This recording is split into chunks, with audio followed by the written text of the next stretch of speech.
집안이 되게 부유하고 행복할 때 태어난 아기는 당연히 난 가질 수 있다 하면서 노력 안 해도 막 이렇게 남한테 받고 막 이런 마음을 갖고 태어나요. 그 아이를 가졌을 때 그 집안의 상황과 엄마 아빠의 마음 이런 것들로 다 영향을 받는 거예요. 아빠가 막 열심히 시험 공부할 때 엄마가 아기를 가졌어. 그럼 뱃속의 아기도 마음의 눈으로 다 보거든. 이미 딱 임신됐을 때 이 아기는 물질 덩어리가 아닌 거예요. 모든 걸 아는 암, 의식체인 거예요. 그래서 아버지가 막 공부하는 걸 본 아기는 태어나서 열심히 공부를 해. 아니면 아버지가 막 공부하는 게 너무 힘들게 느껴졌어. 그러면 공부를 절대 안 하려고 하거나. 그리고 또 임신했을 때 집안이 쫄딱 망한 아기는 되게 가난한 마음을 갖고 태어나요. 되게 애쓰는 마음. 그래서 집안을 일으켜야 돼 이 마음을 갖고 태어나. 그래서 그런 아기는 가난한 마음을 인정하게 되면 집안을 일으키는 능력을 갖게 되지. 집안이 되게 부유하고 행복할 때 태어난 아기는 당연히 난 가질 수 있다 하면서 노력 안 해도 막 이렇게 남한테 받고 막 이런 마음을 갖고 태어나요. 또 내가 뱃속에서 임신했을 때 엄마가 날 가졌을 때 아버지가 바람을 폈어. 엄청난 빼앗긴 마음이죠. 수치당한 마음. 임시까지 했는데. 그러면 내 존재가 너무 수치당하고 내가 이렇게 아버지 자식을 엄마가 임신했는데 나를 버리고 딴 여자한테 갔어? 되게 빼앗긴 아픈 마음이 생기게 돼요. 그래서 다 다른 거야. 그때 그 상황에 대해서 어떻게 했느냐를 이미 아이는 다 알고 있는 거죠. 뱃속에서 이미. 그래서 이런 경우가 있었어요. 옛날에 저한테 마음 공부로 하러 온 분 중에 한 분이 고민이 있어서 왔다고 하면서 하는 말이 아들이 아버지를 자꾸 죽이려고 한다는 거야. 근데 아들이 중1인데 어릴 때는 안 그랬는데 그 아버지를 자꾸 죽이려고 하는데 아들이 고백을 했대. 자기가 일부러 그러는 게 아니라 칼만 보면 내면에서 찔러 죽여 이렇게 마음이 올라온대요. 그래서 칼만 보면 이거를 찔러서 아버지를 죽이고 싶은 마음 올라온다고. 근데 그 집은 난리가 난 거야. 그렇다고 아들을 뭐 어디 교도소 보낼 수도 없고 실제 뭐 찌른 건 아니에요. 한번 칼 들고 막 난리 쳤다가 이제 내려놓고 화해는 되긴 했는데 무서워서 살 수가 있나? 부엌 칼까지 다 숨겨놓은데 밥할 때만 쓰고. 그리고 아버지랑 이렇게 떨어져서 살고.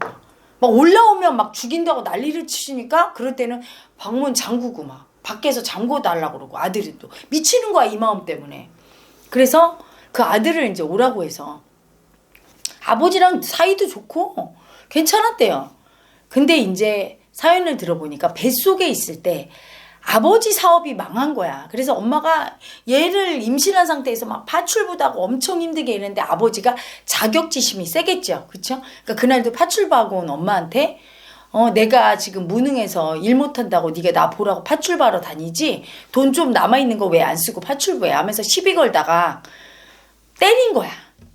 그리고 배를 딱 감싸는 거야. 엄마가 애를 지키려고 했는데 애새끼 죽여버려. 그리고 발로 찼대요 배를. 애새끼고 뭐고 죽여버려. 이게 그거를 애가 다 듣고 있는데. 그러니까 유물론적 사고관이지 현대인은. 물질 덩어리야. 사람도 육체 덩어리니까 뭐 의식은 없어. 정신은 없다고 생각해. 그러니까 애가 듣는다고는 생각도 안 하고 애새끼 죽여버려. 그리고 발로 팍 찬 거야. 근데 다 들었던 거죠. 죽이려고 했었던 마음을 받았어. 그러면 어떤 마음 올라와요? 죽이고 싶지. 마음은 받은 대로 주는 거야. 내가 준 대로 받고 1.5 1핵도 실수가 없어. 인간은 실수하고 잊어버릴 수 있어. 뭐 돈 꿔주고. 꿔준 거 절대 안 잊어버려요. 받은 거 절대 안 잃어버려요. 결초 보은하지만 또 반드시 복수는 해. 그렇기 때문에 내가 아버지한테 받았으면 머리로 아버지니까 용서하자. 그때는 어쩔 수 없어. 이렇지가 않아 마음은. 잠재의식은 그냥 돌려주는 거야. 그러니까 자기도 모르게 머리는 안 하고 싶은데 여기서 올라오는 거야. 아빠한테 죽임당할까 봐 덜덜 떨고 아빠한테 엄청 분노했겠지 이야기가.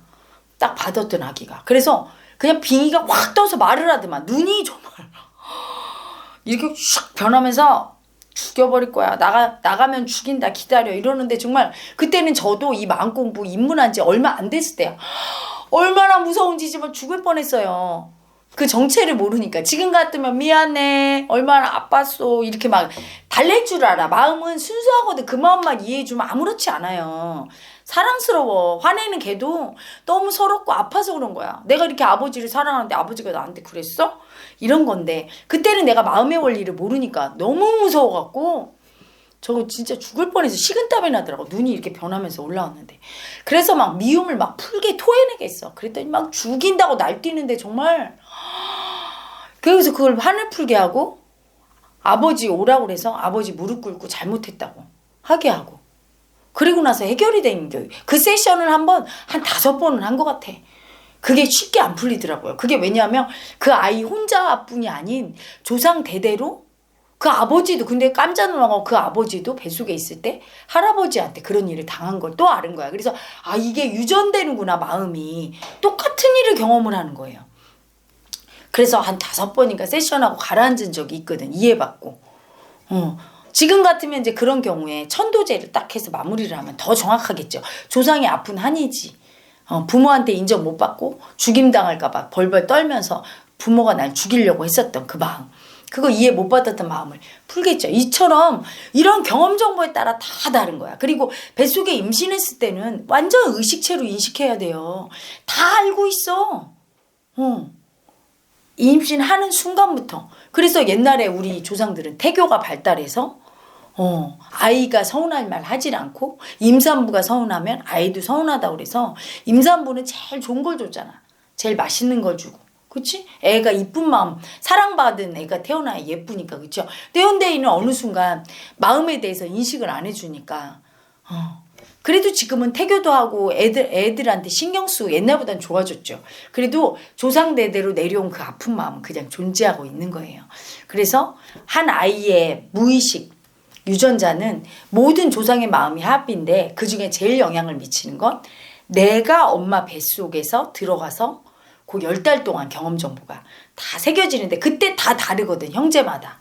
그때 집안이 어땠고 엄마 아빠 마음은 어땠고 어떤 일이 있었고 이게 다 다르니까 다를 수밖에 없어요. 그때부터 태어나서 6살 때까지가 제일 중요해. 딱 임신해서 그리고 태어나서 6살 때까지가 이 사람의 모든 인생이 이미 다 결정돼 버리기 때문에 6살이 지나고 나서부터 아무리 교육시키고 안 바뀌는 거예요. 그러니까 태교서부터 6살까지가 가장 중요하다는 걸 알고 그거보다 더 중요한 건 엄마 아빠의 인생이야.